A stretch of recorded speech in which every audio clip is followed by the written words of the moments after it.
નમસ્કાર વિદ્યાર્થી મિત્રો, તપસ્યા ઇન્ટિગ્રેટેડ સ્કૂલ ગાંધીનગર સેક્ટર 15 માં આપનું હાર્દિક સ્વાગત છે. મિત્રો, ગઈ વખતે આપણે બ્રોન્સ્ટન લોરી એસિડ બેઝ સિદ્ધાંત શીખ્યા હતા.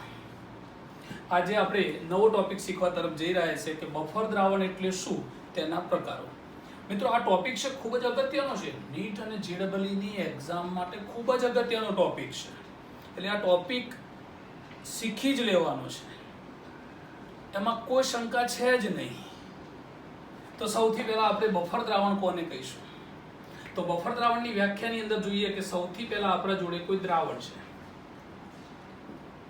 આ દ્રાવણ જે છે એ એસિડિક પણ હોઈ શકે, બેઝિક પણ હોઈ શકે, તટસ્થ પણ હોઈ શકે. તો આ એક દ્રાવણ છે. હવે બફર દ્રાવણ કેમ કહેવામાં આવે છે અથવા તો બફર દ્રાવણની વ્યાખ્યા શું છે?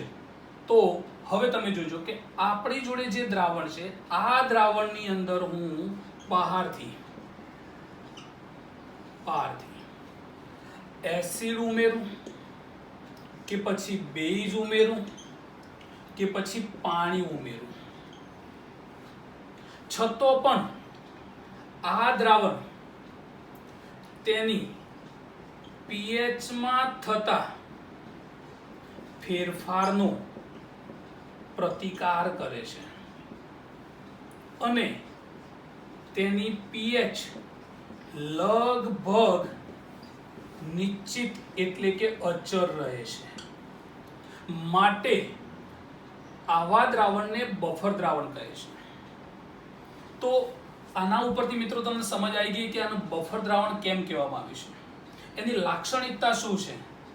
તો એની લાક્ષણિકતામાં મહત્વની બાબત એ છે કે બહારથી તમે એસિડ ઉમેરશો, બેઝ ઉમેરશો કે પાણી ઉમેરશો, છતો પણ એ એની પોતાની pH માં જે ફેરફાર થવાનો છે એનો પ્રતિકાર કરે છે અને પોતાની pH ને લગભગ અચળ જાળવી રાખે છે.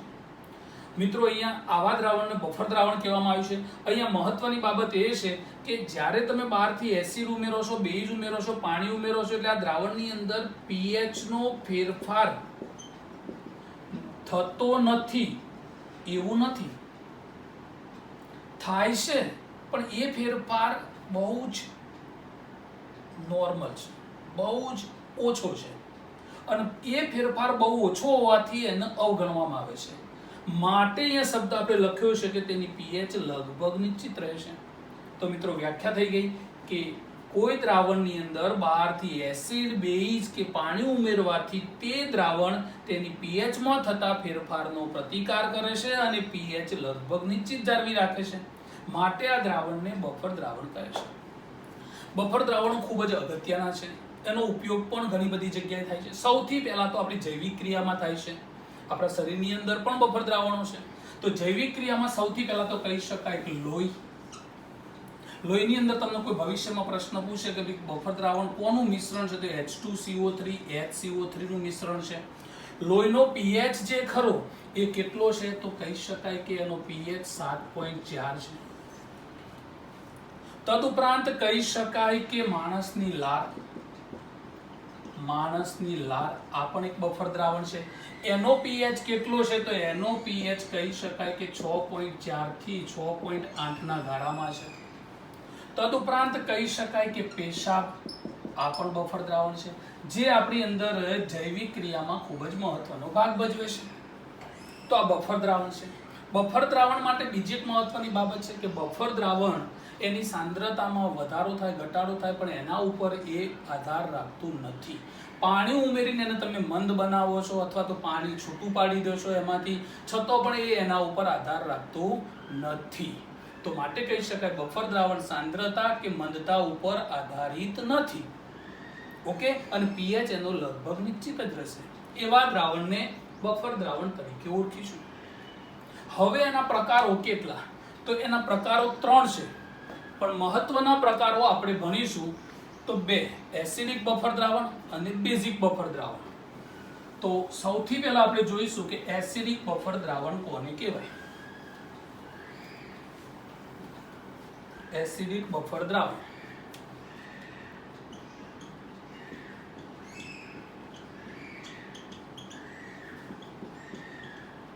એસિડિક બફર દ્રાવણ તો એસિડિક બફર દ્રાવણ કોને કહેવાય? તો સૌથી પહેલા એની વ્યાખ્યા માટે જોઈએ કે ભાઈ વીક એસિડ એટલે કે નિર્બળ એસિડ વધુ પ્રમાણમાં લેવાનું પ્લસ પ્રબર બેઝ દી પ્રક્રિયાથી મળતો ક્ષાર. આપણે જાણીએ છીએ કે એસિડ અને બેઝની પ્રક્રિયા થાય એટલે ક્ષાર અને પાણી મળે. તો વીક એસિડ એટલે કે નિર્બળ એસિડ અને પ્રબળ બેઝની પ્રક્રિયાથી મળતો ક્ષાર, તો ક્ષાર વત્તા નિર્બળ એસિડ ના મિશ્રણને એસિડિક બફર દ્રાવણ કહે છે. હવે આ એની વ્યાખ્યા છે મિત્રો. હવે ઉદાહરણથી સમજીએ. વીક એસિડ તરીકે ઉદાહરણ તરીકે આપણે જાણીતો એસિટિક એસિડ હું પસંદ કરીશ. પ્રબળ બેઝ તરીકે જાણીતો આપણો ખાસ કહી શકાય કે NaOH નું પસંદ કરીશ.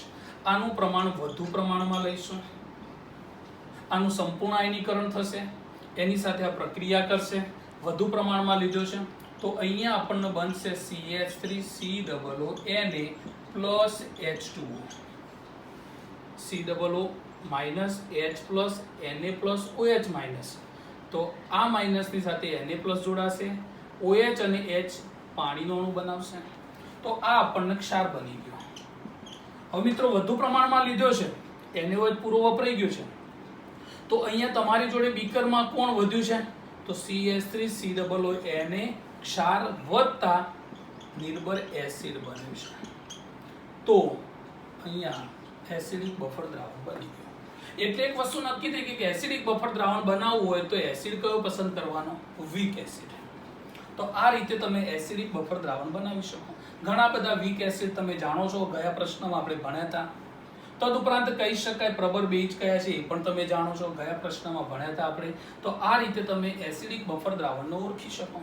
ચલો એની બીજી એક વ્યાખ્યા આપણે જોઈએ, જે બ્રોન્સ્ટેડ-લોરી એસિડ બેઝ સિદ્ધાંતને જે સારી રીતે સમજ્યા છે એને એ વ્યાખ્યા બહુ સરળતાથી સમજમાં આવી જશે. તો સેકન્ડ નંબરની વ્યાખ્યા શું કહે છે કે સૌથી પહેલા તમારે વીક એસિડ લેવાનો છે. વીક એસિડની સાથે જે તમે એસિડ પસંદ કર્યો છે તો વીક એસિડનો કોન્જ્યુગેટેડ બેઝ લેવાનો છે. આ બંનેના મિશ્રણને એસિડિક બફર દ્રાવણ કહેવાશે. બહુ સરળતાથી જુઓ. હવે વીક એસિડ તરીકે મેં પસંદ કર્યો CH3COOH.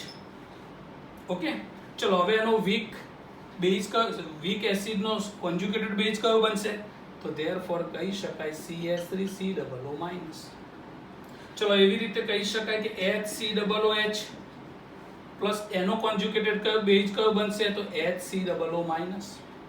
ચલો એના પછી કહી શકાય HCN, તો એનો બેઝ કયો બનશે કોન્જ્યુગેટેડ બેઝ? Cn minus. ચલો એના પછી કહી શકાય H2CO3, ચલો એનો બેઝ કયો બનશે? તો કહી શકાય કે HCO3 માઇનસ. ચલો એના પછી કહી શકાય કે H3PO4, તો એનો કયો બનશે કોન્જ્યુગેટેડ બેઝ? તો H2PO4 માઇનસ. તો આવી રીતે વીક એસિડની અંદરથી H પ્લસ દૂર થશે એટલે શું બનશે? કોન્જ્યુગેટેડ બેઝ બનશે. પણ મિત્રો આ જે ક્ષાર બનવા તરફ જઈ રહ્યા છે તો આ જે ઋણ આયન ખરા એ એકલા અસ્તિત્વ તો નહીં ધરાવતા હોય દ્રાવણમાં. તો એકલા અસ્તિત્વ નહીં ધરાવતા હોય તો ઋણ આયન સાથે કોણ હશે? તો પછી હવે તમારે એની સાથે લખવાનું છે અને પ્રબળ બેઝનો કોન્જ્યુગેટેડ એસિડ જોડી દેવાનો. તો પ્રબળ બેઝ તમે યાદ કરો તમારા દિમાગમાં, NaOH, KOH, BOH twice છે, COH twice છે, MgOH twice છે. તો આ બધા પ્રબળ બેઝ છે. તો આ ઋણ આયન સાથે કોણ હોઈ શકે? તો Na પ્લસ હોઈ શકે કારણ કે આ કોન્જ્યુગેટેડ એસિડ છે. અથવા કોણ હોઈ શકે? K પ્લસ પણ હોઈ શકે. અથવા કોણ હોઈ શકે? Ba+2 પણ હોઈ શકે, Ca+2 પણ હોઈ શકે, Mg+2 પણ હોઈ શકે. તો આ બધા ઋણ આયન સાથે આ જોડાઈ શકે છે. તો નિર્બળ એસિડ અને આ ક્ષાર બની જશે તો એના મિશ્રણને એસિડિક બફર દ્રાવણ કહેવાશે. ક્લિયર? સમજમાં આવી ગયું? તો પહેલા નિર્બળ એસિડ એનો શું પસંદ કરવાનો છે? Conjugated base. કોન્જ્યુગેટેડ બેઝ ઋણ આયન છે તો એની સાથે ધન આયન કોણ હશે? તો પ્રબળ બેઝનો ધન આયન હશે. ટૂંકમાં પ્રબળ બેઝનો ધન આયન હશે, એટલે પ્રબળ બેઝના ધન આયનને શું કહીશું આપણે? કોન્જ્યુગેટેડ એસિડ કહીશું. ક્લિયર? તો આવી રીતે તમે આને ઓળખી શકો છો અને એસિડિક બફર દ્રાવણને જાણી શકાય. પ્રશ્નો પૂછાતા હોય છે કે નીચેનામાંથી બફર દ્રાવણ કોણ છે, તો એવા સમયે તમે આ ઓળખી શકો. દાખલા તરીકે અહીંયા પ્રશ્ન પૂછે તમને કે ભાઈ H3PO4 પ્લસ Na2HPO4 આ બફર દ્રાવણ છે, તો હા છે, કારણ કે આની અંદરથી બે H દૂર થયા તો એના બદલામાં બે Na દાખલ થયા. તો આ રીતે તમે એસિડિક બફર દ્રાવણ બતાવી શકો છો. બીજા નંબરમાં કહી શકાય કે ભાઈ H2CO3 પ્લસ Na2CO3 બફર દ્રાવણ છે, તો હા છે, આરામથી છે. બે હાઇડ્રોજન દૂર થયા તો એનો CO3 સાથે બે Na જોડાયા તો અહીંયા બફર દ્રાવણ તૈયાર થઈ ગયું છે. ઉદાહરણ તરીકે તમને કોઈ પૂછે કે HCN પ્લસ BaCN ટ્વાઇસ છે, તો હા છે બફર દ્રાવણ, ઇઝીલી બફર દ્રાવણ છે. Cn છે, Ba+2 છે, તો Cn-2 થઈ ગયું. આનું પ્રમાણ વધુ લેવાનું છે, નિર્બળ એસિડનું પ્રમાણ વધુ લેવાનું છે. તો આવી રીતે એસિડિક બફર દ્રાવણો તમે ઓળખી શકો છો. હવે એસિડિક બફર દ્રાવણની pH કેવી રીતે શોધવી? હવે એસિડિક બફર દ્રાવણની pH કેવી રીતે શોધવી?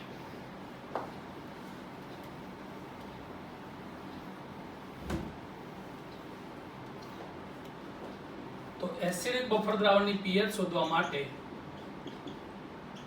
હેન્ડરસન હુસેલબેક નામના વૈજ્ઞાનિકે સૂત્ર આપ્યું હતું. સૂત્ર શું હતું? તો pH is equal to pK plus log 10 ક્ષારની સાંદ્રતા upon એસિડની સાંદ્રતા. એસિડ કયો હશે? તો વીક એસિડ હશે. ક્ષાર કયો હશે? તો વ્યાખ્યામાં ભણ્યા કે ક્ષાર કેવી રીતે બને છે. તો આ સૂત્રના મારફતે એની pH શોધી શકાય. કેવી રીતે સૂત્ર આવ્યું છે તો એના ઉપર એક નજર કરી લઈએ આપણે. તો ઉદાહરણ તરીકે કહી શકાય કે તમારી જોડે CH3COOH છે. આની પ્રક્રિયા થશે તો આપણને ખબર છે કે CH3COO- પ્લસ H પ્લસ બનશે. વીક એસિડ છે. હવે આપણે એ પણ જાણીએ છીએ કે Kn Kb કોના શોધાય? તો વીક એસિડનો Ka શોધાશે, વીક બેઝનો Kb શોધાશે. આપણી જોડે ક્ષાર પણ હતો બફર દ્રાવણમાં, CH3COONA. આનું આયનીકરણ થશે તો CH3COO- Na+. હવે આના આધારે આપણે Ka શોધીશું વીક એસિડનો. તો Ka નું સૂત્ર બનશે કે Ka is equal to H plus ની સાંદ્રતા ઇન્ટુ CH3COO- ની સાંદ્રતા અપોન વીક એસિડ એસિડિક એસિડની સાંદ્રતા. કેવી રીતે સૂત્ર લખ્યું મિત્રો આપણે જાણીએ છીએ. ઓકે, ચલો હવે આપણે pH શોધવી છે તો H નું સૂત્ર કરતા બનાવી દઈશું. તો H પ્લસ ની સાંદ્રતા ઇઝ ઇક્વલ ટુ આપણે કહી શકીએ કે આનું સૂત્ર કરતા બનાવીશું તો K into CH3COOH upon CH3COO-. હવે આપણે આ સૂત્રની બંને બાજુ log લઈ લઈશું. log લઈશું તો આપણું સૂત્ર ખબર જ છે કે -log 10 H પ્લસ ની સાંદ્રતા ઇઝ ઇક્વલ ટુ અહીંયા આપણે લઈશું -log K into acid CH3COOH એટલે એસિડ છે અપોન CH3COO-. ચલો હવે log 10 pH H પ્લસ બરાબર શું લખી શકાય? pH લખી શકાય. માઇનસ log અહીંયા લખી શકાય કે -log K -log acid upon CH3COO-. ચલો તો pH is equal to -log K બરાબર શું થશે? તો pK થશે.